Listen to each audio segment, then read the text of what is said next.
ولاية الدار البيضاء الكبرى في مسيرة أطلق عليها اسم 20 من فبراير للتعبير عن عدد من المطالب الاجتماعية والاقتصادية.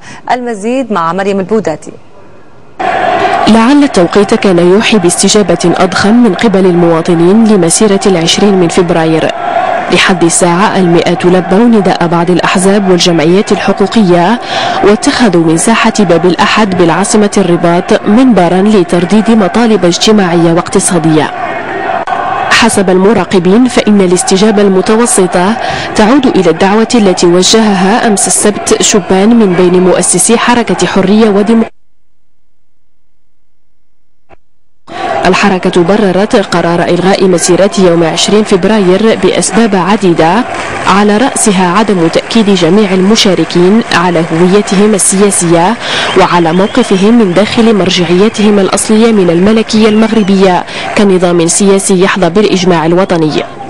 سبب آخر وراء تراجع حركة 20 فبراير هو عدم إفساح المجال لأصحاب الأجندات الخاصة لتوجيه المسيرة السلمية إلى مسار يخدم مصالحها الخاصة في ظل الأحداث الدولية الراهنة، والابتعاد عن الهدف الأسمى الماثل في التوحد حول ما يحتاجه المجتمع المغربي من إصلاح في ظل الاستقرار والتعايش.